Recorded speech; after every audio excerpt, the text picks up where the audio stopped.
What's up, beautiful human beings? Happy day, whenever, wherever you're watching this. Thank you for tuning in. My name's Jabuela, and today we're going to talk about nonviolent communication. If you know me in real life, you've 100% heard me mention nonviolent communication, aka NVC.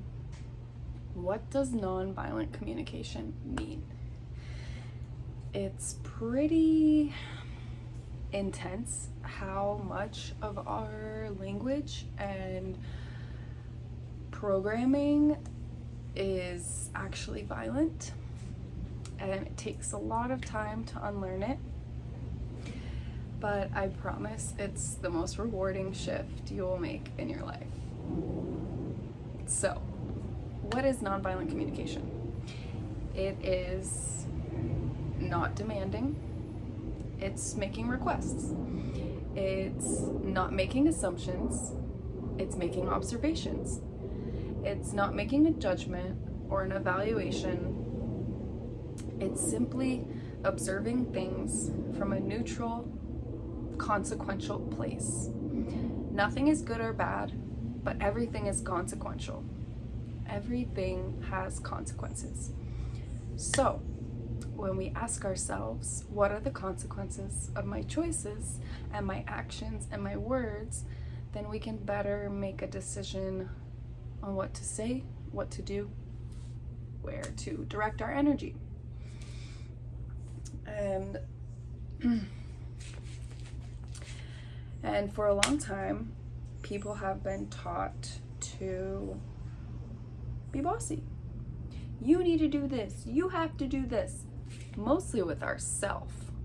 That's the biggest relationship and shift in our language that needs that will benefit. See, I've been studying nonviolent communication for 7 years now, and I still fuck up. I still find myself saying, I need to, I should, I gotta, I have to. But then I'm like, wait a minute, I don't have to do anything. I don't need to do anything, and I don't gotta do anything. Those all imply that we don't have a choice, that basically we have to, or else something bad's gonna happen. And then we're operating out of fear. And the goal is to operate out of love. From the heart. It's a lot easier said than done, because the people that need the most love ask in the most unloving ways. Let me tell you right now, being nice and compassionate to somebody who's actively insulting you, attacking you, and potentially even triggering you is one of the hardest things that we can do. But it's very rewarding and healing for both parties. Because when we listen deeper, when we hear the needs of the person speaking violently, we're able to find a solution. Because all violence is the result of a need not being met. So how do we meet our needs? How do we express our needs in a comfy, compassionate way? First of all, we do it from I perspective. I would feel XYZ if you would be willing to ABC.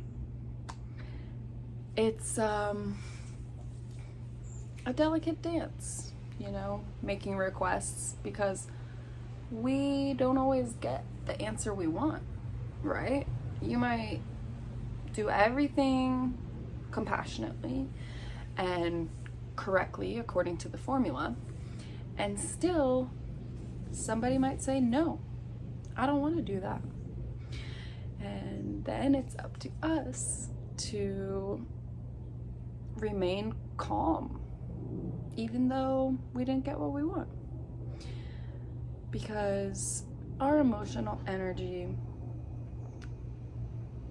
impacts our frequency, and our frequency is what creates our future experiences, our present state, and what we're attracting and what we're repelling and calling in. And so it's most beneficial for us to be in an emotional state of calmness, of gratitude. If you saw my video before, Emotional Sovereignty, it talks about this. It talks about the power of remaining centered despite your circumstances and surroundings. You may have heard this many times from many people. Happiness comes from within. There's no amount of money on this planet or a specific relationship or a specific job that will just magically cure your dissatisfaction or unhappiness, let's say. It has to come from within. It has to come from a place of contentment. You know, I've traveled a lot in this planet, and some of the happiest people that I've seen have nothing. And when I say they have nothing, they're rich. They have everything they need. They have food, they have some kind of shelter, they have water, and they have family and friends. And that's what makes them rich, because they just get to enjoy this planet, eat good foods, drink good drinks, and laugh with their friends and family and play and experiment. And that gratitude that they possess, that they carry, is so powerful. And that's what I'm always suggesting people step into, this place of gratitude for what we do have. Because let me tell you, I have met some people who have everything. They have multiple houses, multiple cars, maybe even multiple partners, or just one. It's a new age. People are open-minded and doing all kinds of different things. Anyways, I have met people who have everything, seemingly, and yet they're still depressed. They still feel empty. They still feel something is missing. Meanwhile, there's people on the other side of the planet who don't even necessarily have shelter. Like, a lot of them live in the streets, in a shack, in a hut, but they're happy because they are finding that happiness within it. It doesn't come from anything external. To circle back to the topic of today's video, nonviolent communication is a tool. Some might say it's manipulation, it's psychological manipulation, but I disagree. I think that nonviolent communication is the new way of speaking. Because we're all sovereign individuals with free will and the choice to do as we please. And that's what NVC is all about, giving someone a choice. Because when we make demands of each other, you ain't gonna get what you want. When you tell someone you need to do this, or yourself, like I said before, it's most important that we shift how we speak to ourselves. When we tell ourselves, I need to do this, I have to do this, I gotta do this, we're operating out of a place of fear. And guess what? That frequency is gonna keep experiencing more fear. That frequency, when you're operating from that place, is just going to keep manifesting in new experiences and new places and new people, and you're just gonna be stuck in the same cycle. But reverse it.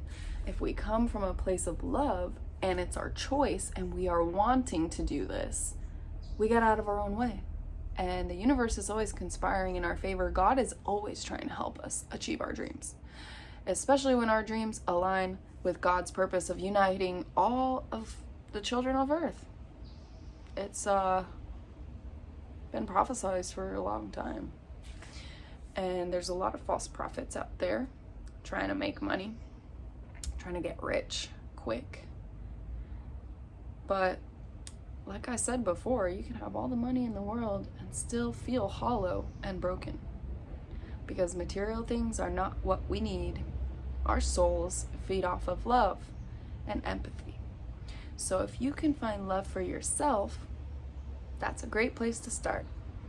And then if you start opening up to others and exchanging love with others, or even just giving, I pray that you receive love as well, but we don't give love to receive it. We give love because we are love. We are like a generator, a battery of love that doesn't run out. We may have to recharge. That's why we rest. That's why we sleep every night, because we have to recharge. But that love never runs out. You are an unlimited source of love, and by choosing to share that love with others, you are uplifting the frequency of this human collective and this planet. And that's the greatest service you could do. Just love. Come from a place of compassion and understanding. Because if you believe that we're all one, then you understand when you're faced with a challenge or a challenging person, there is some part of you that reflects in that way. Like there's some part of you in that person or that experience that needs love, that needs to be held and understood in a deeper, more compassionate way. But so long as we're judging each other, cutting each other down, competing with each other, comparing with each other, we're gonna get stuck. We're gonna stay stuck in that fear state, that lack state, that angry state. And I believe that nonviolent communication will help take you out of that state.